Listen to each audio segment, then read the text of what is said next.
The clock on my dashboard glowed faintly in the darkness, 2:47 a.m. I tightened my grip on the steering wheel, fighting back a yawn. The desolate highway stretched endlessly before me, lined by shadowy silhouettes of trees and an occasional battered road sign. My phone's battery had died hours ago, and the radio only offered static. It was just me, the hum of the engine, and the unsettling sense of isolation.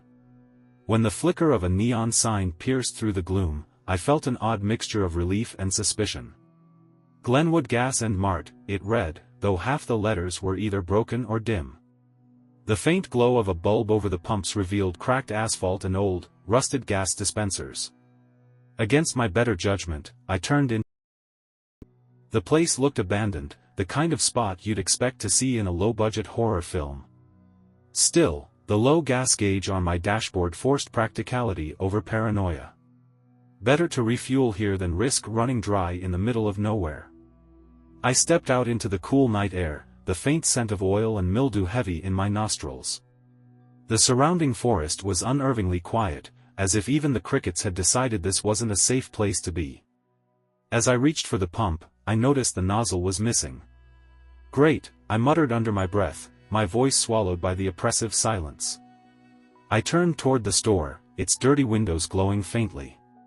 Someone had to be inside. A sign hanging crookedly on the door read, "Open 24 hours." I pushed the door open, and the bell above let out a hollow jingle. Inside, the air was stale, tinged with a faint metallic smell I couldn't place. The shelves were sparsely stocked, cans of beans with faded labels, a few candy bars, and dusty bottles of soda. The flickering fluorescent lights buzzed faintly overhead. Behind the counter stood a man. He was tall and gaunt, with sunken eyes and a pallor that made his skin look almost translucent under the harsh lighting. His uniform, a faded green shirt with "Glenwood Gas" stitched on the chest, was ill-fitting and frayed at the edges. "Need help?" he asked, his voice raspy and low, as if it hadn't been used in years. "Yeah," I replied hesitantly, walking toward the counter. "Your pumps out there don't have nozzles. I need gas." The man tilted his head slightly, his thin lips curling into a smile that didn't reach his eyes. "Old pumps," he said simply. "We fill 'em inside now." I glanced over his shoulder.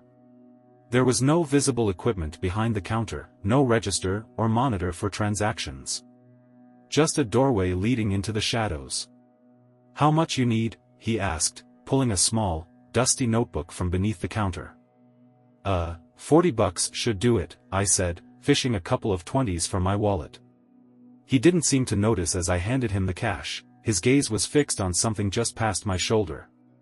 Instinctively, I turned to look but saw nothing except the darkened lot beyond the store's grimy windows. "You traveling alone?" His question caught me off guard, and I turned back to him. "Yeah," I said cautiously. "Why?" His smile widened, but it still looked wrong, like his face didn't quite know how to form the expression naturally. "Just wondering. Not many folks come through this way." I nodded, my unease growing by the second. Something about his presence unsettled me deeply, but I couldn't put my finger on it. "You can wait outside," he said after a moment. "I'll fill your tank for you." I hesitated, glancing at the shadowy doorway behind him. "You got a bathroom I can use while I wait?" His eyes seemed to darken, his expression sharpening for the briefest moment. Then he gestured toward a door at the far end of the store. "Back there." "Thanks," I muttered, walking toward it. As I passed the shelves, I felt an inexplicable urge to keep glancing over my shoulder. The man wasn't watching me, at least, not openly, but the prickling sensation of being observed refused to fade. The bathroom door creaked loudly as I pushed it open. Inside, the stench of mildew and something acrid assaulted my senses. The mirror above the sink was cracked, and the flickering light cast odd shadows that seemed to shift and writhe on the stained walls. As I turned on the faucet, I thought I heard something, faint, like a whisper. I froze, straining my ears. "Get out." The words were barely audible, so faint I wondered if I'd imagined them. My heart thudded in my chest as I whipped around, scanning the empty room. There was no one there. Brushing it off as paranoia, I splashed cold water on my face and stared at my reflection. My skin looked pale, almost sickly under the flickering light. As I leaned closer, a movement in the cracked mirror caught my attention. A figure was standing in the doorway behind me. I spun around, but the doorway was empty. That's when I heard the sound of a car engine roaring to life outside. My car. I bolted out of the bathroom, heart racing. The store was eerily still, the man nowhere to be seen. Bursting through the front door, I scanned the lot. My car was gone. I stood in the empty lot, my breath shallow and quick. My car was gone, leaving nothing but faint tire marks in the cracked asphalt. The pale glow of the gas station's neon sign flickered above me, casting uneven shadows that seemed to stretch and twist in the corners of my vision. Where the hell is it? I whispered, panic bubbling in my chest. My mind raced, trying to make sense of what was happening. I couldn't have imagined the sound of the engine. Someone had to have taken it. The creak of the store's door drew my attention. The cashier stepped out, his tall frame silhouetted against the faint light spilling from inside. His expression was eerily calm, as if he'd seen this all before. "Something wrong?" he asked, his voice carrying that same unsettling calmness. "My car's gone," I snapped, pointing at the empty lot. "I just heard it start." "Did you see anything? Did someone take it?" He tilted his head, the corners of his thin lips curling into that unnerving smile. "Didn't see a thing. Maybe you left it running, and it rolled off." "Rolled off?" I repeated incredulously, my voice rising. "There's no hill, no slope. Cars don't just vanish into thin air." He shrugged, his expression unreadable. "Strange things happen out here." I took a step closer, glaring at him. "You know something. Don't play dumb." His eyes flickered toward the dark stretch of road behind me. "You'll want to stick close to the light," he said, his voice low. "Night can be tricky in these parts." "What the hell is that supposed to mean?" I demanded, but he didn't answer. Instead, he turned and walked back into the store, leaving me standing alone in the silence. I hesitated, glancing at the forest that bordered the lot. The trees were dark and foreboding, their twisted branches reaching out like skeletal arms. There was no sign of movement, no sound of an engine, no clue as to where my car had gone. Just an oppressive stillness that made my skin crawl. With no better option, I followed the cashier back into the store. The fluorescent lights buzzed overhead, and the faint metallic smell lingered, stronger than before. The cashier stood behind the counter, his bony fingers tapping rhythmically on the surface. "You need help?" he asked, his tone almost mocking. "You said something about calling the sheriff earlier," I said, ignoring his smug demeanor. "Do it. Now." He let out a low chuckle, shaking his head. "Told you, the line's dead. Sheriff doesn't come out this far much anyway. Guess you're stuck with me for a while." I clenched my fists, the frustration mixing with fear. "Then how do I get out of here?" His eyes seemed to gleam in the fluorescent light. "Why rush? It's a quiet place. Peaceful, even." "Peaceful?" I snapped, my voice rising. "My car is gone. I'm stranded in the middle of nowhere, and you're acting like this is normal." He didn't respond, just watched me with that same hollow smile. My pulse quickened, and I turned away, needing space from his unsettling presence. As I paced the store, my gaze fell on a bulletin board mounted to the far wall. It was cluttered with faded photographs and scraps of paper. At first glance, it seemed like a typical collection of local notices and advertisements. But as I looked closer, the photos sent a chill down my spine. They were of people, drivers, to be exact. Men, women, young, old, all standing next to vehicles that looked decades out of date. Some photos were black and white, others faded color, but all of them had an eerie similarity. The people's faces were solemn, their eyes hollow and lifeless. My stomach churned as I scanned the photos.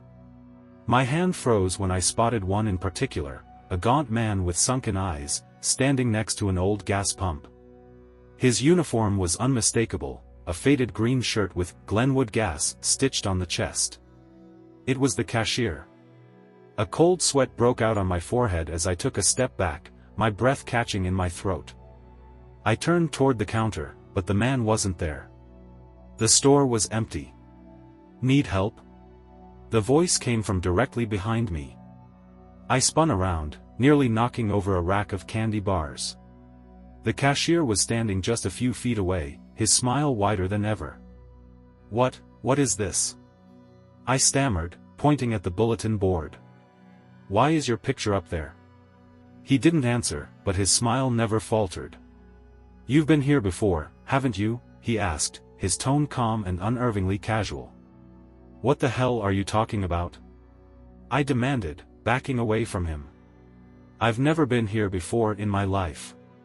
His eyes narrowed, and for the first time, his expression shifted into something darker. "Haven't you? Most folks who stop here, well, let's just say they don't always remember." The lights flickered overhead, and the store plunged into brief darkness. My heart raced, and I stumbled backward, my hands searching for something, anything, to defend myself with. When the lights came back on, the man was gone again. But this time, so was the door. I spun around, my eyes darting to where the entrance had been. In its place was a blank wall, as if the door had never existed. The windows were gone too, replaced by solid, unbroken surfaces. Panic gripped me as I ran to the far end of the store, searching for any way out. The bathroom door was still there, but the thought of going back in made my skin crawl. My breath came in short gasps as I turned in circles, the walls of the store seeming to close in around me. "You're not going anywhere," the cashier's voice echoed, though I couldn't see him. It seemed to come from everywhere and nowhere at once. "You're one of us now." My breath hitched as the cashier's voice echoed around me, carrying a strange weight that pressed down on my chest. "You're one of us now," he had said, the words reverberating like a curse.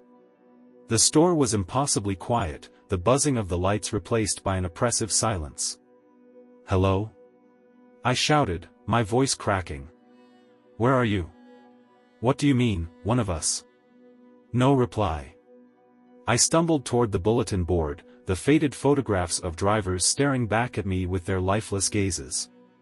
My hands trembled as I scanned the pictures again, searching for anything that made sense. And then I saw it. Tucked in the corner, partially obscured by a flyer, was another photo. My heart stopped when I realized it was me. I was standing by my car, my expression blank, my eyes hollow like the others. My hand darted to my face instinctively, as if I could feel the emptiness that the photo showed. "No," I whispered, yanking the picture from the board. It was brittle, crumbling slightly at the edges, but the image was unmistakable. How is this possible?" I muttered, backing away. A deep, guttural laugh echoed through the store, cutting through the silence. It was different from the cashier's voice, darker, more primal, as though it came from the very walls themselves. The fluorescent lights flickered wildly now, casting erratic shadows that danced across the floor and shelves. "Stop this!" I screamed. "Let me out!" The laughter ceased, replaced by a deafening hum that rattled the shelves. The room seemed to pulse, the walls swelling and contracting like the gas station was alive. My pulse pounded in my ears as I stumbled toward the bathroom door, the only remaining portal in this nightmare. I hesitated. Every instinct told me not to open it, but the alternative was staying here, trapped in a space that was closing in on itself. With a deep breath, I pushed the door open. The bathroom was no longer a bathroom. Instead, I stepped into what looked like an endless void. The walls, the floor, even the ceiling were gone, replaced by an infinite blackness that seemed to stretch in all directions. The air was thick and oppressive, weighing down on me as I cautiously stepped forward. "Where am I?" I whispered, my voice swallowed by the darkness. "Now you see," the cashier's voice called out, though I couldn't see him. "You're not just lost. You've crossed over." "Crossed over to where?" I shouted, spinning in circles. The void seemed alive, its blackness shifting and writhing like smoke. My steps grew quicker, more desperate. "To where we all end up," he replied, his voice taunting, echoing from everywhere at once. "This station isn't just a stop on the road. It's a stop between life and something else." "No," I said, shaking my head. "This isn't real. You're lying. Think back," he said, his tone softening. "Think back to why you were driving alone so late at night. Think about why you were out here in the first place." His words cut through me like a blade. My hands trembled as fragments of memory pushed their way to the surface, an argument, flashing headlights, the sound of screeching tires. A sickening crunch. "No," I whispered, stumbling back. "No, that's not possible. I didn't." "You didn't make it," the cashier said simply. His voice sounded almost sympathetic. "This is where you came to. The in-between." The void seemed to ripple, and suddenly I saw shapes forming in the darkness, figures emerging from the shadows. They were the people from the photos, their hollow eyes fixed on me. They moved toward me slowly, soundlessly, their expressions devoid of emotion. "No!" I shouted, backing away. "I don't belong here." "But you do," the cashier's voice echoed. He was standing among them now, his gaunt face illuminated by an unseen light. "This is your stop. Just like it was ours." "I can leave," I said, my voice shaking but defiant. "I'll find a way out." "There's no road out," he said, stepping closer. "Just the one that brought you here. The rest is gone." I turned and ran. The void stretched endlessly before me, but I kept moving, my legs burning, my lungs straining for air. The sound of footsteps echoed behind me, relentless and growing louder. "You can't outrun it," the cashier called.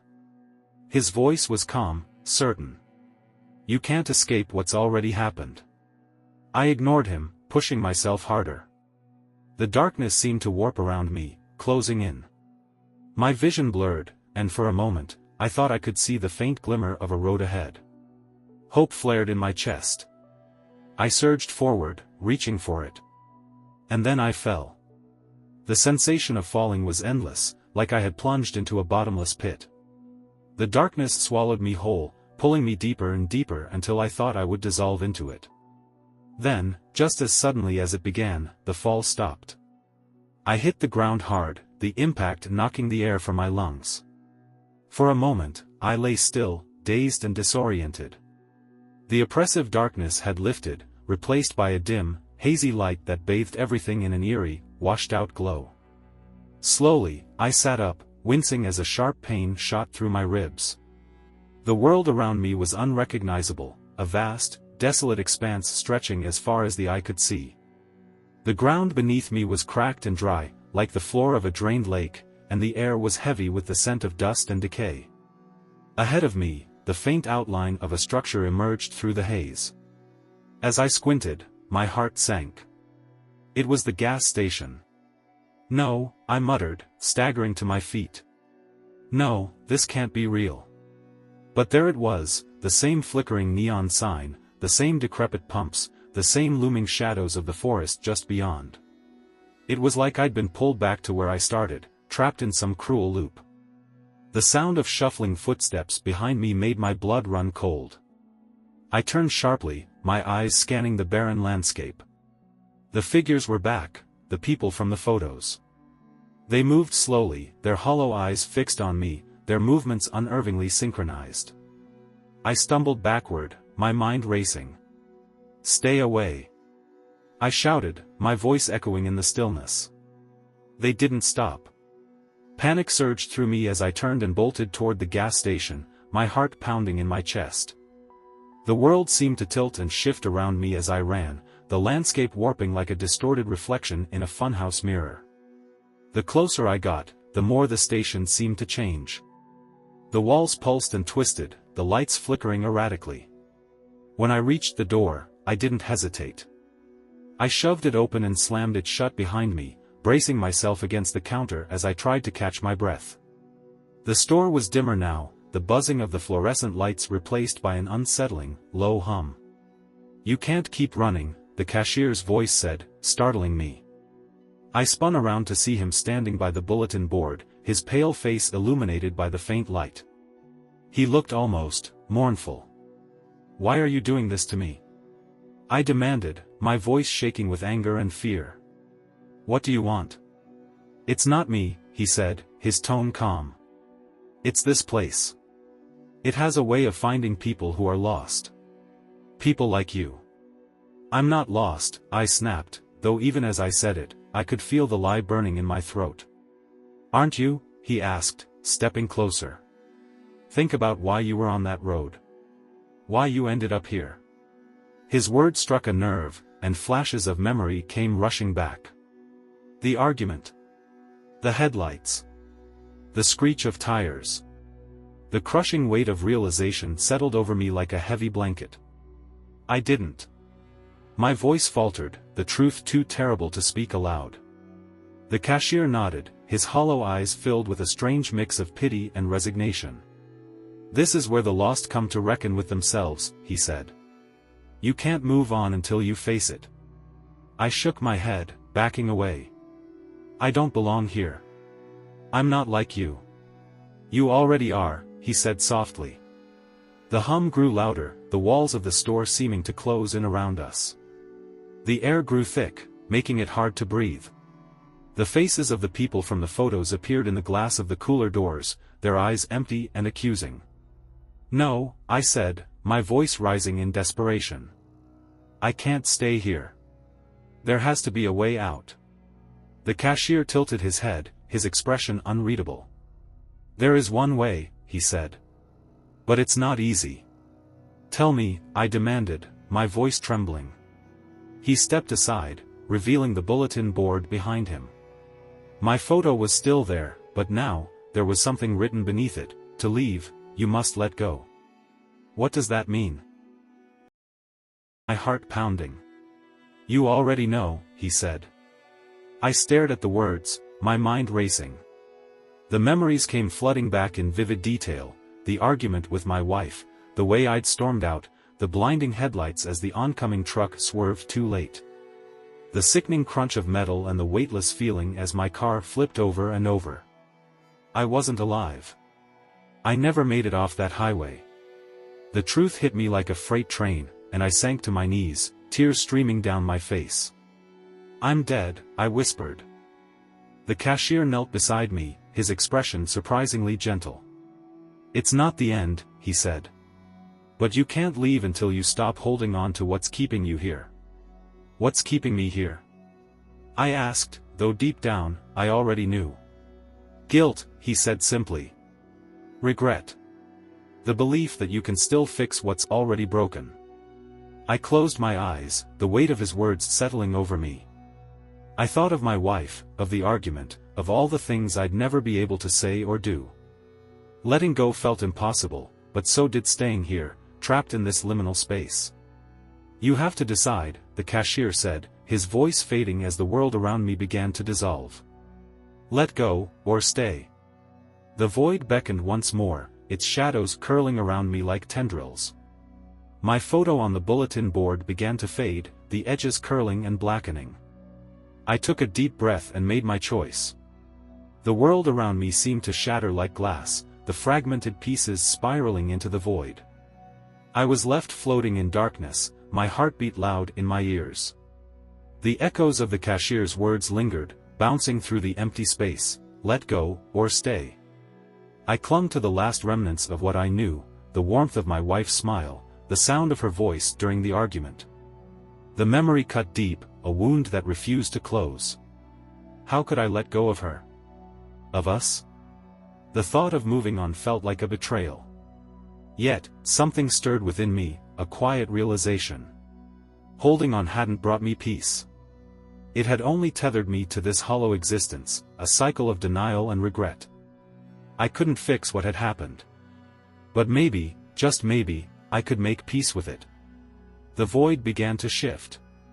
I saw flickers of light, glimpses of faces and moments I had buried in my mind.